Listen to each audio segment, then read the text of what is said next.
Hello student, पिछले class में हम लोग दो चर वाले रैखिक समीकरण को विलोपन विधि से हल किए। हेलो स्टूडेंट, पिछले क्लास में हम लोग दो चर वाले रैखिक समीकरण युग्म को विलोपन विधि से हल किए। इस क्लास में हम लोग दो चर वाले रैखिक समीकरण युग्म को वज्र गुणन विधि से हल किया जाएगा। जो इस चैप्टर का लास्ट मेथड है वज्र गुणन विधि। इसमें यह विधि बहुत सरल विधि होती है, इसलिए इसको ध्यान से समझना होगा। हम लोग रैखिक दो चर वाले रैखिक समीकरण युग्म का व्यापक रूप लिखते हैं। व्यापक रूप क्या होगा? a1x plus b1y plus c1 बराबर 0। ये पहले भी आ चुका है। तथा a2x plus b2y plus c2 equal to 0। तो यह दो इक्वेशन होगा। इसमें वज्र गुणन विधि कैसे लिखा जाता है तो ध्यान दीजिएगा। जिस तरह से यह लिखा जाएगा उसी तरह से क्वेश्चंस भी सॉल्व होगा। तो इसको जो है इस तरह का दो समीकरण रहेंगे, दोनों समीकरणों को लिख लिया जाएगा। अब यह है तो इसमें क्या करेंगे, x बटा पहले x को लेंगे, जैसे x लेंगे फिर y लेंगे फिर 1 लेंगे। तो x जब लिया जाएगा तो इसमें x वाले टर्म को पूरा ढक लेंगे। बचा क्या? यह। तो इसमें y का जो गुणांक है y b1, तो इसका इसमें गुणा करेंगे, इसका इसमें गुणा करेंगे। तो यह हो जाएगा b1 c2 minus b2 c1 is equal to x हो गया। अब y ले लीजिए, y अपान, तो y वाले को ढक लेंगे। इसमें जो गुणा ऐसे किया जा रहा था, जब बीच वाले यानी y वाले को ढकेंगे तो गुणा ऐसे करना होगा a2 c1 minus a1 c2 is equal to 1 upon, अब इसको ढक लेंगे। 1 जब लेंगे तो अचर पद को ढक लेंगे, इसका गुणा इसमें यानी फिर ऊपर से नीचे गुणा किया जाएगा a1 b2 minus a2 b1। पुनः ध्यान दे लीजिए कि यह दो इक्वेशन लिख लिया जाएगा। पहले x लेंगे तो x में पूरे को ढक लिया जाएगा। तो ऊपर से नीचे यानी b1 y का गुणांक जो b1 है, b1 c2 b2 c1 गुणा करेंगे, बीच में माइनस लगाएंगे इज इक्वल टू, फिर y ले लेंगे तो y वाले को ढक लेंगे। तो a1 या ऊपर से नहीं गुणा करके नीचे से करेंगे a2 c1 ये ढका गया। फिर a1 c2 minus a1 c2 is equal to 1 upon, अब इसको ढक लेंगे तो फिर ऊपर से गुणा करेंगे, यह ढक लिया जाएगा a1 b2 minus a2 b1। तो यह जो है आपका आ गया। अब जो है x और y का मान निकालना है। तो एक बार इसके बराबर यह ले लेंगे, एक बार इसके बराबर यह, क्योंकि आपस में सब बराबर हैं तो इसके बराबर यह ले लिया जाएगा। x अपान b1 c2 minus b2 c1 बराबर 1 upon a1 b2 minus a2 b1। अब x का मान निकालना है, भाग में इधर गुणा हो जाएगा तो x इज इक्वल टू यह हो जाएगा b1 c2 minus b2 c1 अपान a1 b2 minus a2 b1। ये x का मान निकल गया। अब देखिए y का मान निकालिए, इसको ले लीजिए तो y upon a2 c1 minus a1 c2 is equal to 1 upon a1 b2 minus a2 b1। तो y इज इक्वल टू ये भाग में इधर गुणा हो जाएगा तो ये हो जाएगा a2 c1 minus a1 c2 अपान a1 b2 minus a2 b1। तो यह y का मान निकल जाएगा। तो यही बस है।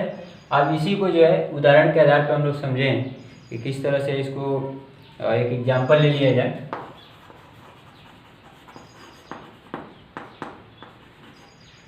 एक एग्जाम्पल ले रहे हैं। एग्जाम्पल है आपका x प्लस वाई, या उदाहरण पहले भी ले चुके हैं हम लोग। x प्लस वाई और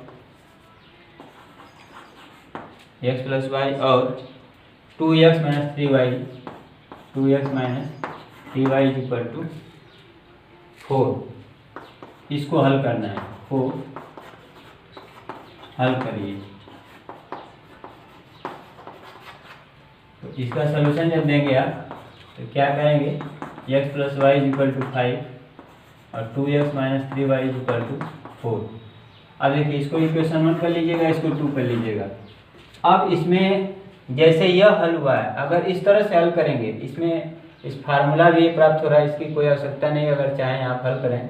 इसको आप देखे होंगे, अगर आपको समस्या होगा तो वीडियो को रिवर्स करके देख लीजिएगा कि किस तरह से इसको लिखा जा रहा है। मैं उसको फिर लिख रहा हूँ, यक्स ले रहा हूँ, यक्स अपान यक्स को ढक लिया जाएगा। हाँ, एक चीज़ और यहाँ पे ध्यान दीजिएगा, कोई भी क्वेश्चन जैसे इस तरह क्वेश्चन है x plus y is equal to 5, तो यह बराबर 0 होना चाहिए, बाकी टर्म्स को इधर लाना होगा। यानी इसको जो है इक्वेशन जो 1 है इसको या करके लिख सकते हैं आप, x plus y minus 5 is equal to 0। दूसरा है 2x minus 3y is equal to 4, या 2x माइनस 3y इसको इधर कर लिया जाएगा तो माइनस 4 इज इक्वल टू 0। यह इक्वेशन 1 और 2 हो जाएगा। अब जो है हमें इसको लिखें तो x बटा x ले लिया गया, तो इसका गुणा इसमें और इसका इसमें करेंगे तो 1 multiply by minus 4 minus 3 into minus 5, फिर y बटा हो जाएगा आपका, यह ढक लेंगे। तो इसमें बताया यह जब ढकेंगे तो नीचे से गुणा होगा, यानी 2 into minus 5 minus 1 into minus 4 is equal to, इसी के बराबर 1 अपान लिया जाएगा। तो जब 1 अपान लिया जाएगा तो यह ढक लिया जाएगा, तो इसका इसमें गुणा 1 इंटू माइनस 3 और माइनस इसका इसमें कर लिया जाए 2 इंटू 1। अब देखिए जहाँ पे माइनस चिन्ह आएगा वहाँ ब्रैकेट यूज कर लीजिएगा, किसी प्रकार की गलती नहीं होगी। तो इम्प्लाइज दैट इसके बाद लिखेंगे इसको यक्स अपान, या करके लिख सकते हैं, या यक्स अपान इसका मल्टीप्लाई करिए, माइनस 4 5 से 15 माइनस माइनस प्लस हो जाएगा, तो 15 minus 15 is equal to y बटा ये माइनस 10 और माइनस प्लस यानी 4 हो जाएगा, इज इक्वल टू 1 अपान ये देखिए माइनस 3 और माइनस 2। अब यहाँ लिखेंगे या x upon minus 19 is equal to y upon minus 6 is equal to 1 upon minus 5। एक बार इसको ले लेंगे, एक बार इसको ले लेंगे, तो यक्स बटा minus 19 is equal to 1 upon minus 5 implies क्या करेगा, यक्स बराबर ये भाग में इधर गुणा हो जाएगा, तो माइनस माइनस कैंसिल हो जाएगा, 19 बटा 5 यक्स का मान निकल गया। इसी तरह से इसको ले लिया जाएगा, तो इसको ले लेंगे तो वाई का मान क्या जाएगा, इसको बराबर लिया जाएगा तो इधर आ जाएगा, तो यह हो जाएगा माइनस 6 और माइनस 5 यानी 6 बटा 5। अब इसमें देखिए जब किसी प्रकार का मिस्टेक है तो आप चेक कर सकते हैं, तो गलत भी हो सकता है, जो आपका वैल्यू आया है तो आप कैसे पता करें कैसे सही है। तो यहाँ देखिए यक्स का मान यहाँ रखेंगे, तो यक्स का मान 19 बटा 5 और वाई का मान 6 बटा 5, एलसीएम समान है तो 19 6 25 बटा 5 तो 5 हो जाएगा। फिर इसमें रखा जाएगा तो यह हो जाएगा 19 38 बटा 5 और 18 माइनस 18 बटा 5, तो 38 में से 18 घट जाएगा तो 20 हो जाएगा, 20 बटा 5 यानी 4 आ जाएगा। इसका मतलब कि एक्स और वाई का मान जो है सही है। तो इस तरह से जो है आप हल कर सकते हैं। तो अन्य से बहुत आसान है, जैसे यह लिखा गया है वैसे वह लिखा गया, बस इसमें a1 b1 c1 a2 b2 c2 का मान जो है चेंज हो जाता है, जो बताया था कि ये सब वास्तविक संख्याएं होती हैं। इसी को इस फार्मूले के आधार पर भी डायरेक्ट हल कर सकते हैं इन्हीं समीकरण को। तो इसको देखिए, हटाइए इसको, और कैसे जो है इसका उपयोग करके हल करेंगे यह देखा जा रहा है।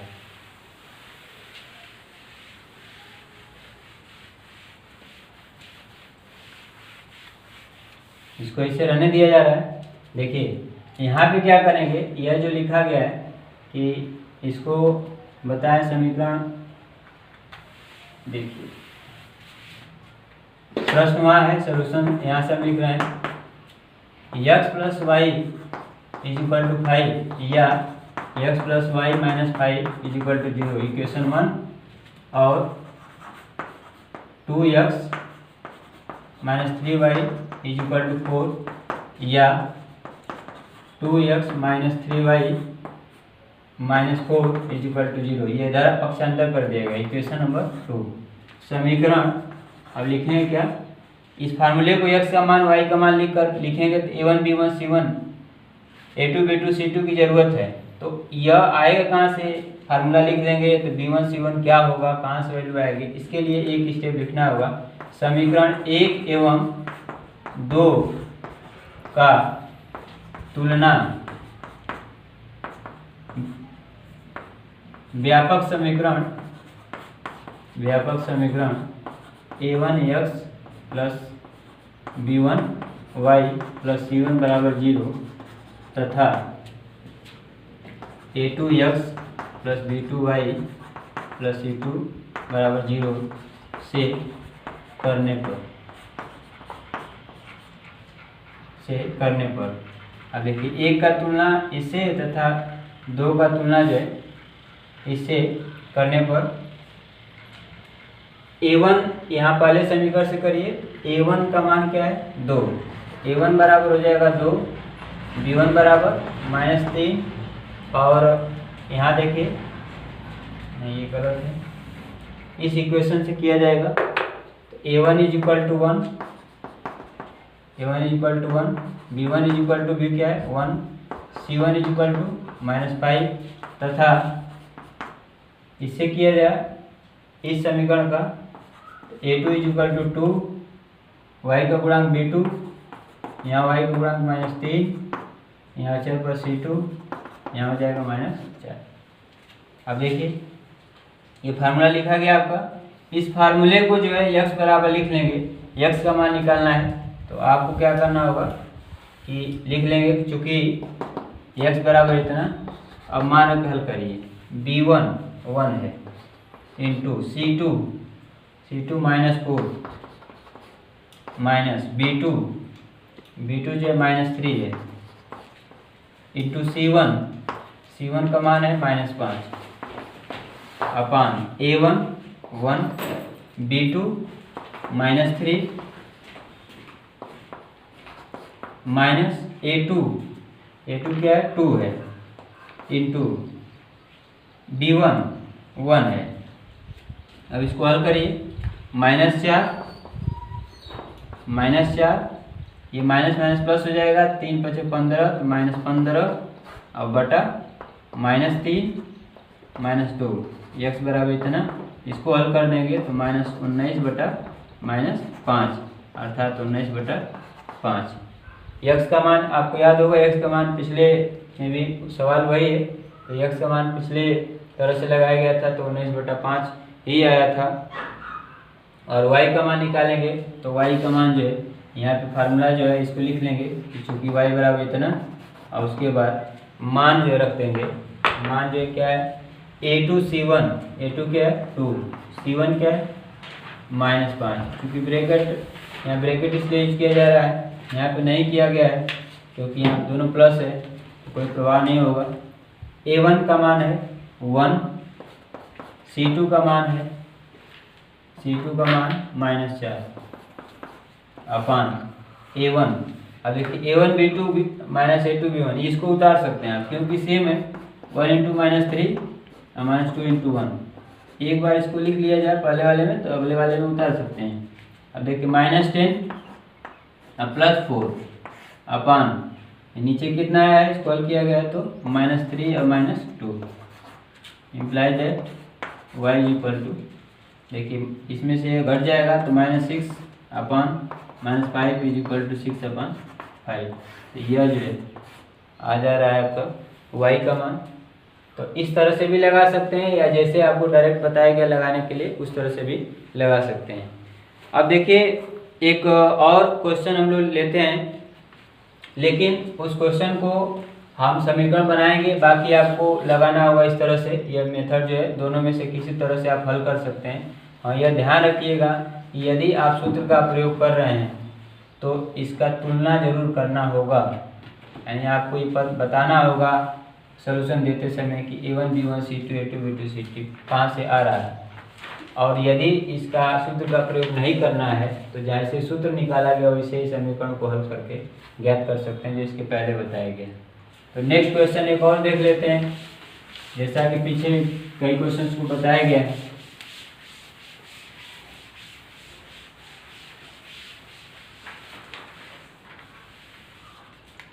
क्वेश्चन है आपका, एग्जाम्पल एक और ले लें कि 5 संतरे और 3 सेबों का मूल्य 35 रुपये है। 5 संतरे और 3 सेबों का मूल्य ₹35 है।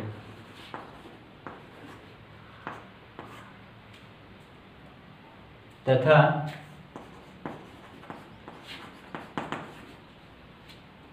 2 संतरे और 4 सेबों का मूल्य 2 संतरे और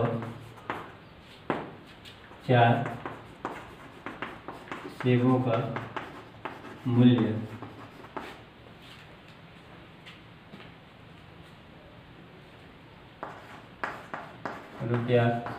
₹28 है। तो एक संतरा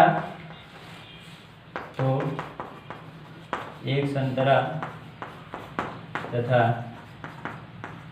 एक सेब का मूल्य ज्ञात कीजिए। 5 संतरे और 3 सेबों का मूल्य 35 रुपया है और 2 संतरे और 4 सेबों का मूल्य 28 रुपया है। तो एक संतरा और एक सेब का मूल्य ज्ञात करना है। सॉल्यूशन कैसे देंगे? माना एक संतरा ये ज्ञात नहीं है, तो मान लेंगे कि एक संतरा का मूल्य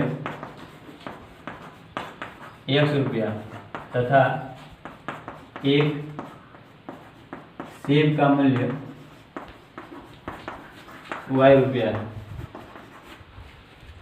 एक संतरा का मूल्य 100 रुपया मान लिया गया और एक सेब का मूल्य Y रुपया है। तो प्रथम शर्त के अनुसार क्या होगा? प्रथम शर्त से पहला कंडीशन है कि 5 संतरा और 3 सेब का मूल्य 35 रुपया है। एक संतरा का मूल्य जो है 100 रुपया है, तो 5 संतरे का 5x होगा। 3 सेब का मूल्य जो है एक सेब का मूल्य Y रुपया, तो 3 सेब का तो 3Y, और दोनों को जोड़ेंगे संतरा का मूल्य और सेब का मूल्य, तो कितना आ जाएगा? 35 रुपये। इसको इक्वेशन 1 कर लेंगे, या इसको लिखेंगे क्या? 5x + 3y - 35 = 0। इसको इक्वेशन 1 कर लें। क्यों ऐसा किया गया है? क्योंकि आपको इस समीकरण को a1x + b1y + c1 = 0 के रूप में लिखना होगा, क्योंकि हम बीजगुणनखंड विधि से जो है बीजगुणन विधि से हल कर रहे हैं। दूसरा शर्त क्या कर रहे हैं? द्वितीय शर्त से सेकंड कंडीशन है कि 2 संतरे और 4 सेबों का मूल्य 28 रुपये है। तो 2 संतरे का मूल्य क्या होगा? एक संतरे का x और 2 संतरे का 2x। एक सेब का मूल्य 100 रुपया है, तो 4 सेब का मूल्य तो 4y। एक सेब का मूल्य y रुपया है, तो 4 सेबों का 4y। कुल कितना हो गया? कुल पैसा हो जाएगा 28। या इसको लिख सकते हैं कि आप 2x + 4y - 28 = 0। This is equation number 2। अब इसको आपको 2 प्रक्रिया बताया गया है। दोनों समीकरणों को मूल समीकरण से तुलना करिए, x y का सूत्र लिख लीजिए और रख हल कर दीजिए तो ज्ञात हो जाएगा। या आपको बताएं कि इसमें इस तरह से हल करेंगे कि x बटा, तो यह ढक लिया जाएगा x वाले को, तो इसका गुणा इसमें करेंगे, इसका गुणा इसमें करेंगे, फिर 3 का गुणा किस में करेंगे? 3 × 28 माइनस y का इसका गुणा इसमें कर दिया जाएगा माइनस 4 इंटू -35, फिर y बटा, तो y लिया जाए, y को ढक लिया जाएगा तो y ढकेंगे, इसका गुणा इसमें करेंगे तो 2 into -35 minus 5 into -28 is equal to, अब 1 लेंगे तो 1 अपान, तो अचर वाले ढक लिया जाएगा तो 5 का इसमें करेंगे तो 5 इंटू 4 माइनस 3 इंटू 2 या 2 इंटू 3, यह हो जाएगा। अब इसमें जो है आप हल करेंगे तो इसका इसमें मल्टीप्लाई कर देंगे तो -84 हो जाएगा, और इसका इसमें कर देंगे तो 140 प्लस 140 हो जाएगा। फिर इसका इस तरह से कर लेंगे, एक बार इसके बराबर ये ले लीजिएगा, एक बार इसके बराबर ये ले लीजिएगा, तो x और y का मान ज्ञात हो जाएगा। तो यह जो है बाह्य गुणनखंड विधि से समीकरण को हल करने का प्रक्रिया है। इसमें एक तरह का क्वेश्चन और बनता है, तो लास्ट क्वेश्चन होगा, उसके बाद आप प्रश्नावली 3.5 हल करेंगे। तो लास्ट टाइप का एक छोटा सा प्रश्न बनता है, एग्जाम में पूछा जाता है, बहुत इम्पोर्टेंट भी है, लेकिन वो 60 क्वेश्चन होगा। तो किस तरह से उस क्वेश्चंस को हल करेंगे हम लोग, उसको देखा जाए। उसमें जो सेकंड टाइप का क्वेश्चन बनता है, उसमें इसको हटा दीजिए। क्वेश्चन आपका रैखिक युग्म का व्यापक समीकरण जो होगा, रैखिक युग्म का व्यापक समीकरण a1x plus b1y plus c1 बराबर 0 तथा a2x plus b2y plus c2 बराबर 0, यह दो इक्वेशन है। इसमें बताए थे कि a1 बटा a2 निकाला जाएगा, ये ज्ञात करेंगे, फिर b1 बटा b2 ज्ञात किया जाएगा, फिर c1 बटा c2 ज्ञात करेंगे। यानी x के गुणांकों का अनुपात, y के गुणांकों का अनुपात और अचर पद का अनुपात ज्ञात कर लेंगे। पीछे बताया गया था कि दो बराबर नहीं है तब क्या होगा, तीनों बराबर है तब क्या होगा, ये दोनों बराबर है इसके बराबर नहीं है तब क्या होगा।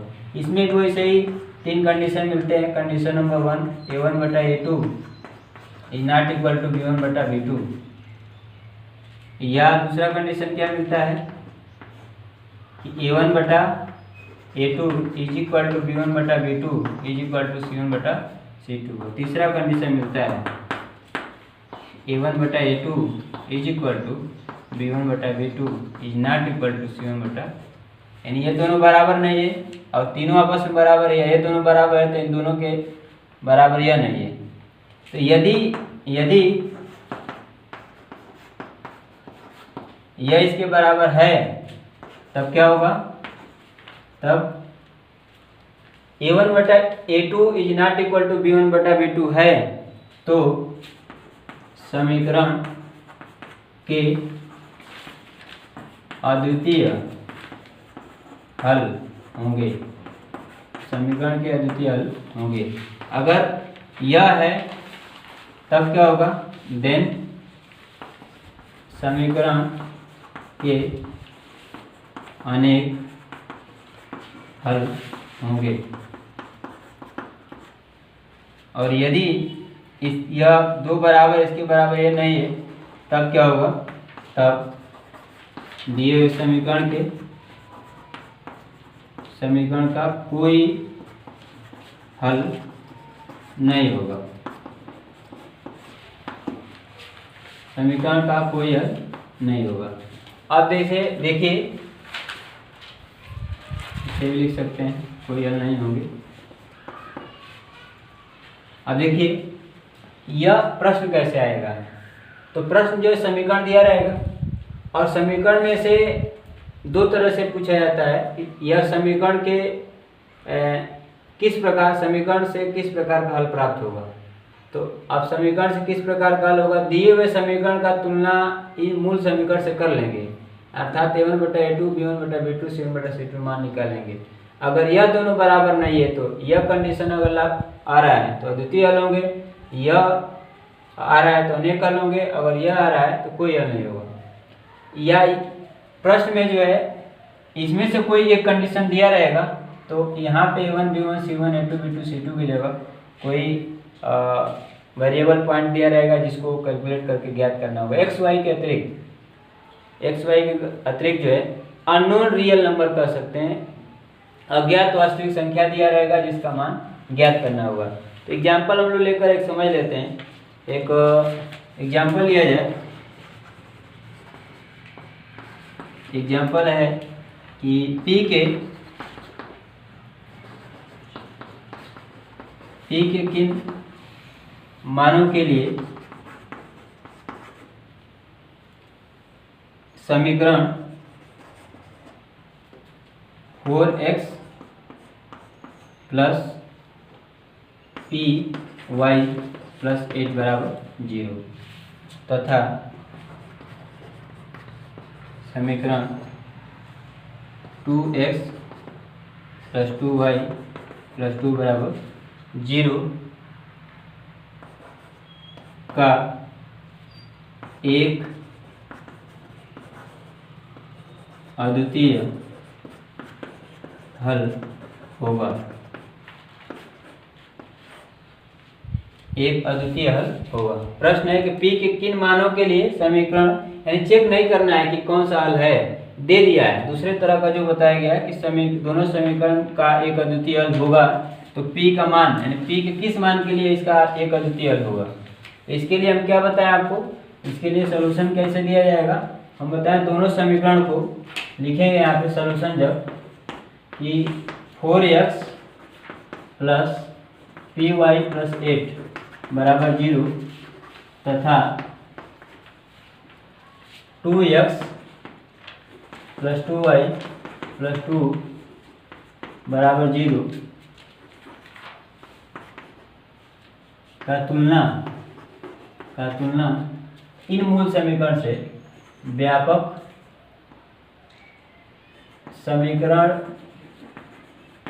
युग्म के व्यापक रूप a1x plus b1y plus c1 बराबर 0 तथा a2x plus b2y plus c2 बराबर 0 से करने पर ऐसा पीछे भी बताया गया, ये करना पड़ेगा क्योंकि a1 a2 निकालना है, इसमें से कोई प्रतिबंध लाना है। a1 b1 a1 a2 b1 b2 c1 c2 आएगा क्या से, तो इससे तुलना कर देंगे मूल समीकरण इससे, तो आ जाएगा। तो a1 बराबर क्या होगा, a1 बराबर समीकरण के व्यापक रूप इतना था इतना से का तुलना क्रमशः लिख दीजिएगा, क्रमशः समीकरण के इतने से करने पर तो a1 का मान जो है 4 है, b1 का मान p और c1 का मान 8 तथा a2 का मान क्या है, a2 का मान 2, b2 का मान 2, c2 का मान भी 2 है।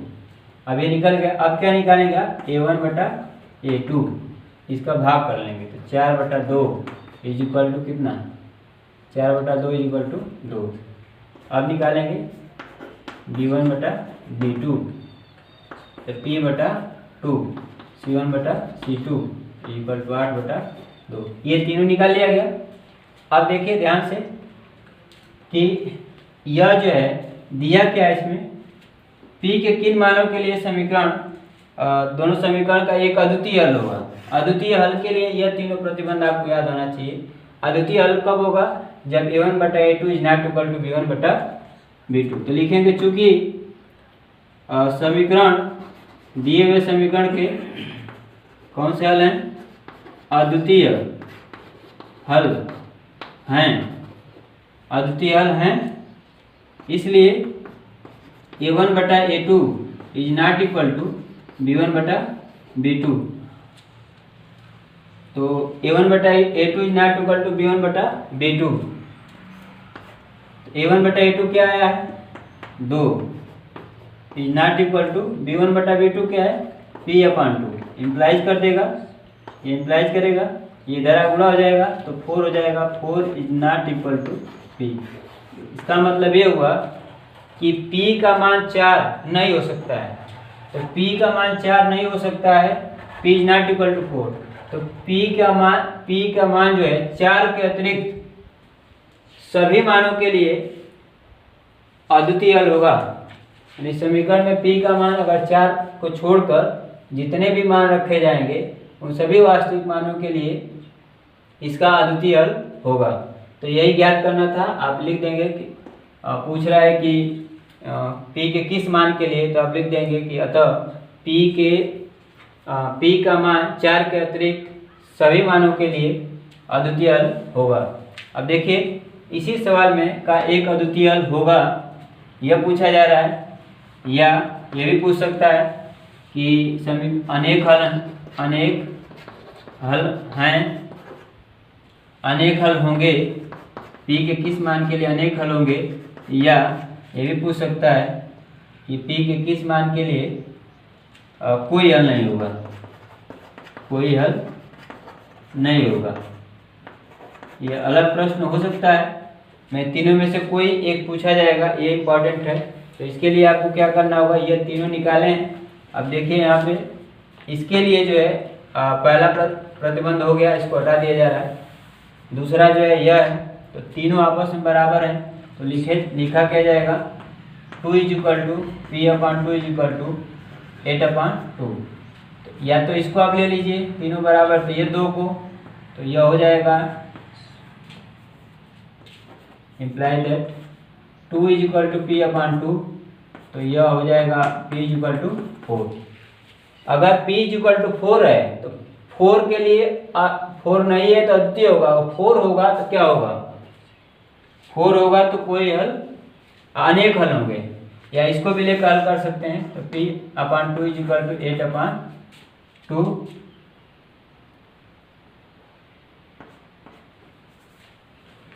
तो p/2 = 8/2। इसके लिए भी आप वहाँ 4 हो जाएगा, 8 आ जाएगा, तो किसी एक को लेकर आप हल कर सकते हैं। अब देखिए तीसरे के लिए कोई हल नहीं होगा, कोई हल नहीं होने के लिए यह प्रतिबंध लेंगे, यानी 2 = p/2, और यह हो जाएगा is not equal to 2 = p/2 is not equal to 8/2 अर्थात 4। तो यहाँ कैंसिल करके इसको 4 लिख भी सकते हैं। इस तरह से आप आसानी से ज्ञात कर सकते हैं। तो यह जो है दूसरे टाइप का क्वेश्चन है। इस अब जो है 2 चर वाले रैखिक समीकरण के सभी प्रश्नों को, सभी विधियों को हल करने के लिए सभी विधियां बता दी गई हैं। इसमें से एक तरह का और क्वेश्चन रह जाएगा जो लास्ट प्रश्नावली आपके, तो अगले क्लास में उसका डिस्कस किया जाएगा। धन्यवाद।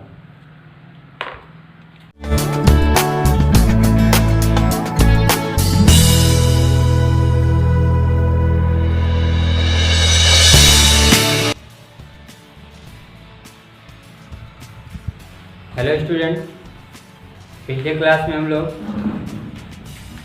2 चर वाले रैखिक समीकरण युग्म का बीजगुणन विधि पढ़े। इस क्लास में 2 चर वाले रैखिक समीकरण युग्म चैप्टर का लास्ट प्रश्नावली पढ़ेंगे, अर्थात प्रश्नावली 3.6। पिछले क्लास में 3.5 प्रश्नावली पढ़े हम लोग। टॉपिक है इसमें 2 चर के रैखिक समीकरण के युग्म में बदले जा सकने वाले समीकरण। 2 चर में रैखिक समीकरण युग्म रहेगा तो उसको